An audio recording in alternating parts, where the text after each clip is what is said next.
স্বাগতম সবাইকে। আজকের ভিডিওতে আমরা শিখব কিভাবে চিঠি লিখতে হয়, বিশেষ করে ফরমাল এবং ইনফরমাল লেটার। আজকের এই ক্লাসটি আপনাদের জন্য অত্যন্ত গুরুত্বপূর্ণ, কারণ সেখানে বিশেষ কিছু নিয়ম নিয়ে আলোচনা করা হয়েছে। প্রথমে আমরা দেখি চিঠি কি।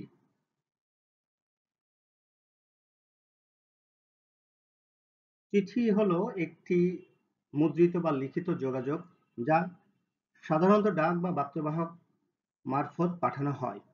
অর্থাৎ in English, a written, typed or printed communication sent in an envelope by post or messenger.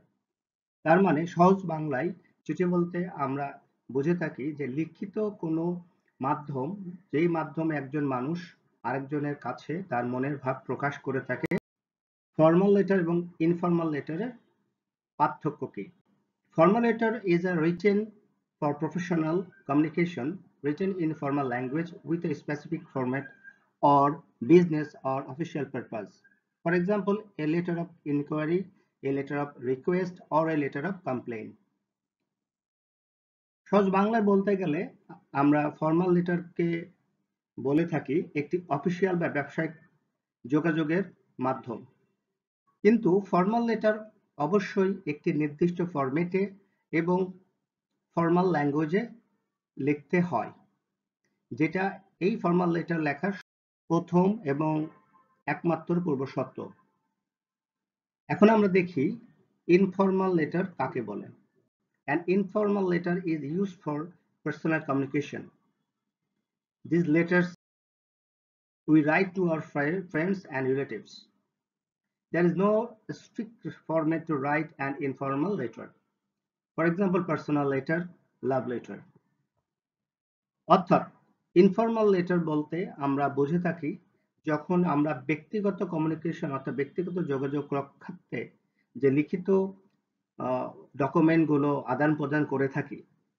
সাধারণত এই ইনফর্মাল লেটার আমরা আমাদের বন্ধু বান্ধব আত্মীয় স্বজনের কাছে আমরা বিনিময় করে থাকি। কিন্তু ফর্মাল এবং ইনফর্মাল লেটারের সবচেয়ে বড় যে ডিফারেন্স সেটা হচ্ছে ফর্মাল লেটারে যেরকম একটি নির্দিষ্ট রুলস আছে, নির্দিষ্ট ফরম্যাট আছে, যেটা মেনে আপনাকে লিখতে হবে। কিন্তু ইনফর্মাল লেটারে একটি রুলস আছে, কিন্তু সেটা স্ট্রিক্টলি মানতে হবে এমন কোনো বিষয় নাই। অর্থাৎ আপনি আপনার ভাষাতে লিখতে পারবেন। আরেকটি বড় ডিফারেন্স হচ্ছে ফর্মাল লেটার মানে যেগুলো আমরা অফিসিয়াল পারপাস ইউজ করি, ফর এক্সাম্পল আমরা বলতে পারি অ্যাপ্লিকেশন রাইটিং। ফর্মাল লেটার কখনোই এক পেজের অধিক লেখা যাবে না। ইনফর্মাল লেটার সেক্ষেত্রে আপনি একের অধিক আপনি পেজ নিতে পারবেন। তাহলে আমরা একটু মোটা দাগে আগে ফর্মাল এবং ইনফর্মাল লেটারের ডিফারেন্সটা দেখে। ফর্মাল লেটারে ফর্মাল ল্যাঙ্গুয়েজ ইউজ করতে হবে, একটি ফরম্যাট, স্পেসিফিক ফরম্যাট ইউজ করতে হবে, এবং যেটা ইউজ না করলে, যেগুলি ইউজের বাইরে গেলে ওই লেটারটা অ্যাকসেপ্টেড হবে না। On the other hand informal লেটারে একটি ফরম্যাট আছে, সেই ফরম্যাট আপনি ফলো করে লিখতে পারবেন এবং লিখবেন, কিন্তু স্ট্রিক্টলি সেটা মেনটেন করাই লাগবে এমন কোনো রুলস নাই, কারণ এটা আপনার ব্যক্তিগত চিঠি হিসাবে বিবেচিত হবে। এখন ফর্মাল লেটার নিয়ে আমাদের আলোচনার বিষয় সেটা হচ্ছে ফর্মাল লেটারের বিগিনিং এবং এন্ডিংটা কেমন হয়। Actually, there are two ways to begin a formal letter. তার মানে একটি ফর্মাল লেটার লেখার শুরুর দুইটা নিয়ম আছে। যেরকম যদি আপনি যার কাছে লিখতেছেন অ্যাপ্লিকেশনটা তার নাম জানেন তাহলে একরকম, আর যদি তার নাম না জানেন তাহলে একরকম। তো প্রথমে আমরা দেখি যে যদি নাম না জেনে থাকি, স্পেসিফিক সে ব্যক্তির নাম না আমরা জানি, তাহলে সেক্ষেত্রে আমরা তাকে সম্বোধন করব ডিয়ার স্যার অর ম্যাডাম বলে। কিন্তু যদি নাম জেনে থাকি তাহলে আমরা কি করব, সেক্ষেত্রে আমরা লিখব for example dear Mister Smith. কিন্তু এন্ডিং এর ক্ষেত্রে মনে রাখতে হবে, যদি আপনি ডিয়ার স্যার, দ্যাট মিনস আপনি নাম জানেন না, সেক্ষেত্রে অবশ্যই শেষের দিকে এসে লাস্টে yours faithfully এই ফ্রেজ ইউজ করতে হবে, এক্সপ্রেশনাল ফ্রেজ। কিন্তু যদি ড্যাডি স্মিথ অর্থাৎ নাম জানেন এই অবস্থায় যদি আপনি স্টার্ট করেন, তাহলে অবশ্যই এন্ডিংটা হবে yours sincerely।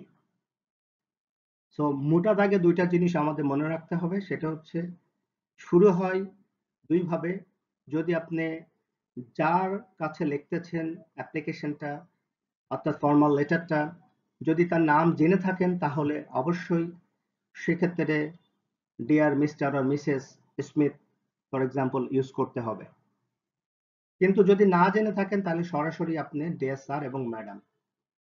সেকেন্ড রুল হচ্ছে যদি আপনি ডিয়ার স্যার দিয়ে শুরু করেন তাহলে অবশ্যই yours faithfully এই ফ্রেজ ইউজ করতে হবে।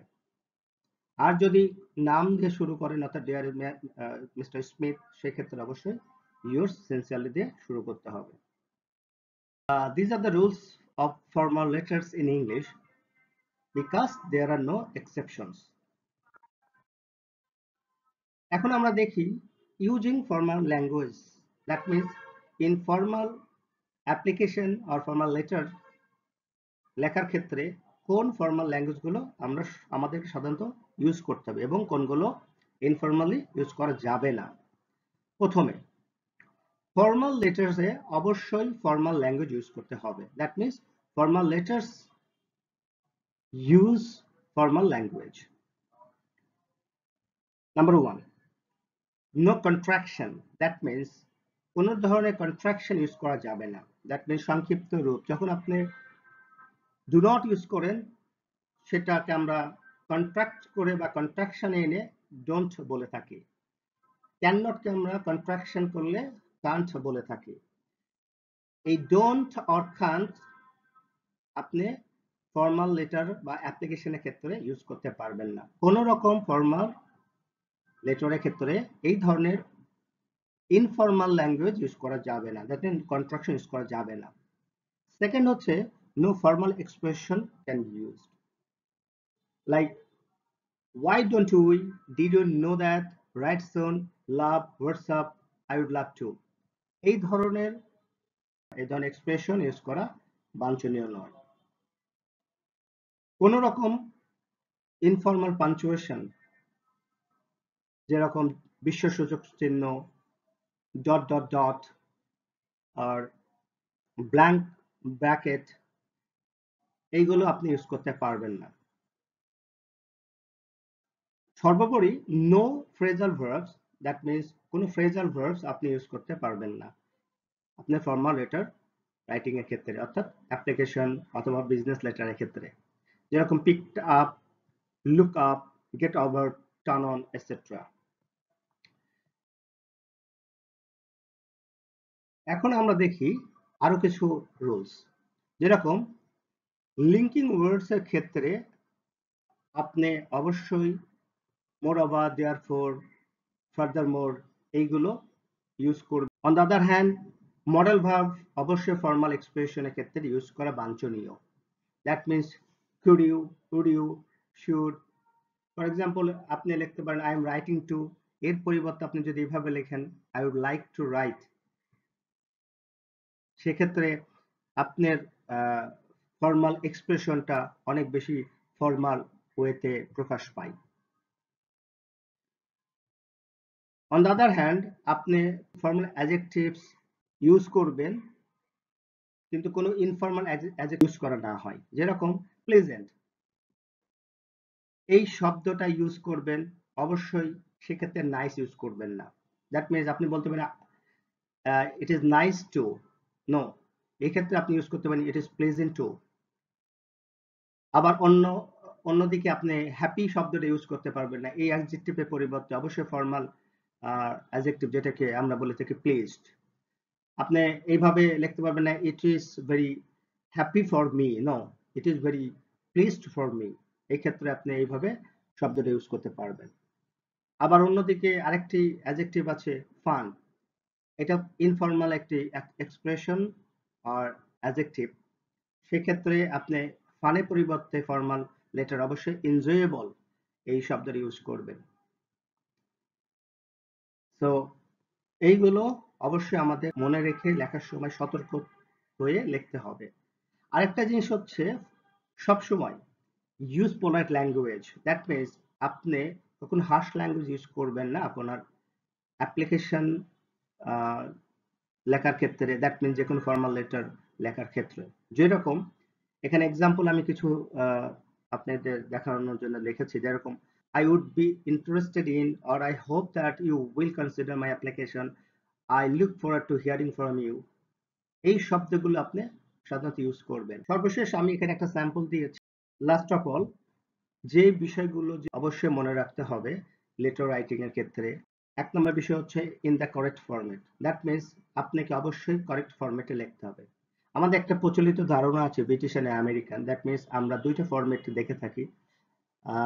একটা ফরম্যাটে স্টার্টিং হয় ডেট দিয়ে এবং আরেকটা ফরম্যাটে স্টার্টিং হয় সরাসরি টু দিয়ে, এবং ডেটটা একটা ফরম্যাট শুরুতে থাকে এবং একটা থাকে শেষে। সো আপনারা যে কোনো একটা ফরম্যাট ইউজ করবেন। 2 নাম্বার বিষয় হচ্ছে যে অবশ্যই মনে রাখতে হবে অ্যাপ্লিকেশনটা, দ্যাট মিনস লেটার, ফর্মাল লেটারটা অবশ্যই সংক্ষিপ্ত হতে হবে। কোনো এলাবোরেটেড কোনো ডেসক্রিপশন সেখানে থাকবে না। জাস্ট আপনি কেন লিখতেছেন এবং কি কারণে লিখতেছেন এবং কি কি প্রয়োজন সেই বিষয়টা সরাসরি পয়েন্ট আউট করবেন। 3 নাম্বার রিলেভেন্ট। দ্যাট মিনস অবশ্যই কোনো অ্যাপ্লিকেশনের সাবজেক্টের বাইরে কোনো বিষয় আনা যাবে না। আপনাকে অবশ্যই সাবজেক্টিভ বিষয়গুলো ওখানে উল্লেখ করতে হবে। 4 number, free of any grammatical or spelling mistakes. এটা মোস্ট ইম্পর্টেন্ট যে একটি ফর্মাল লেটার লেখার ক্ষেত্রে অবশ্যই আপনাকে প্রচন্ড রকম সতর্কতা অবলম্বন করতে হবে যেন কোনো grammatical errors or spelling mistakes না থাকে। 5 নাম্বার হচ্ছে polite even if you are complaining. অর্থাৎ ফর্মাল লেটারের ক্ষেত্রে আপনাকে অবশ্যই প্রচন্ড পোলাইটলি বিষয়গুলোকে প্রেজেন্ট করতে হবে। ইভেন যদি আপনি কারোর বিরুদ্ধে অবজেকশনমূলক কোনো অ্যাপ্লিকেশন লেখেন অথরিটি বরাবর, সেক্ষেত্রেও সেই লেখার মধ্যে অবশ্যই পোলাইটনেস, হাম্বলনেস থাকবে। এবং সর্বশেষ ওয়েল প্রেজেন্টেড। আপনি সবগুলো জিনিস অর্গানাইজড ওয়েতে লিখে থাকেন তাহলে দেখবেন এটা অটোমেটিক্যালি ওয়েল প্রেজেন্টেড হয়ে যাবে। সো আশা করি আপনারা বুঝেছেন। আশা করি আপনারা সবাই উপকৃত হয়েছেন এবং ভবিষ্যতে হবেন। যদি কোনো প্রশ্ন থাকে অবশ্যই কমেন্টে জানাতে ভুলবেন না। তো আজকের মতন এখানে শেষ করছি। ধন্যবাদ।